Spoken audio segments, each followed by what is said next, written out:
அமெரிக்கர்கள் இன்றைக்கு அபூ தல்ஹாவை பற்றி பேசுகிறார்கள், ரஷ்யாவில் பேசுகிறார்கள். மொழி கடந்து அது வாட்ஸ்அப்பில் போகவில்லை, ஃபேஸ்புக்கில் போகவில்லை. பெருமானுடைய செய்தியை பாதுகாப்பது ஓகே, வாஸ்தவம். அவர் நபி, ஹாத்தமுல் அன்பியா, இந்த உம்மத்தின் தலைவர், அவரை பற்றி சொல்லலாம். அல்லாஹ் ரப்புல் இஸ்ஸத் அவர்களையும் பாதுகாத்தான். அந்த தோழர்களுடைய சில வரலாறுகள் சைனாவுடைய மிம்பரில் முழங்கப்படுகிறது, சைனா மொழியில்.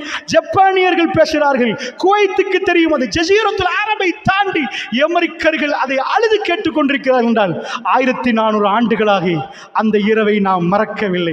1000 இரவுகள் இந்த உலகத்தில் கடந்து போகிறது. பெரும் பெரும் ஜோ பைடன்கள் மைக்கை பிடித்து பிரஸ் கான்ஃபரன்ஸ் வைக்கிறார்கள், அவர்கள் ஜனாதிபதிமார்கள் பேசுகிறார்கள், அதை பாதுகாக்கிறார்கள், எல்லாம் செய்கிறார்கள். ஆனால் உலகம் எங்கும் அந்த இரவுகளோ பகல்களோ 1000 years, 1000 வருடமாக மக்களுக்குள் சுழலல.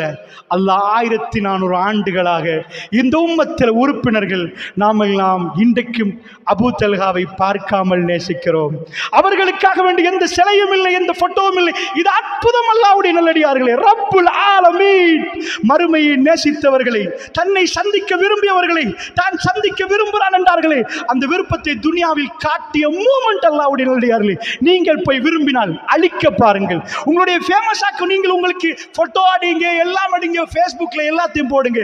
அல்லாஹ் ரப்புல் இஸ்ஸத் அந்த எளிமையான தோழர்களை அல்லாஹ் நேசித்தான். அந்த இரவை அல்லாஹ் விரும்பினான். அவர்களை பார்த்து ரப்பு சிரித்தான். அந்த சிரித்த தகவலை அவர்களுக்கு கொடுத்தான். எந்த கேமராவும் ஃபோக்கஸ் பண்ணி வீடியோ பண்ண முடியாது, எந்த போட்டோவாலையும் போட்டோ எடுக்க முடியாது. அற்புத இரவுகள். அல்லாஹ்வுடைய நல்லடியார்களே, அவர்கள் என்ன நினைத்தார்கள் தெரியுமா?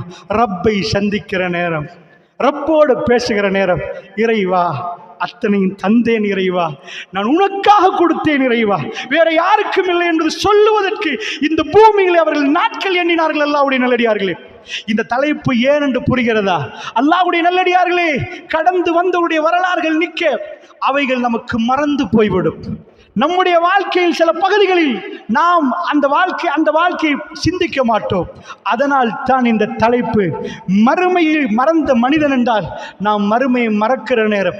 நமக்குள் ஞாபகம் உருவாக்கப்படுவதற்காக வேண்டி இதை தந்து திரும்ப திரும்ப எங்களுக்கு மறுமைக்கும் உள்ள கேப்பை குறைத்து அல்லாஹ்வை சந்திக்கிற நேரம் எப்படி இருக்கும், அந்த மறுமையினால் எப்படி இருக்கும் என்ற உணர்வை தருவதற்குத்தான் இந்த தலைப்பு அல்லாஹ்வுடைய நல்லடியார்களே.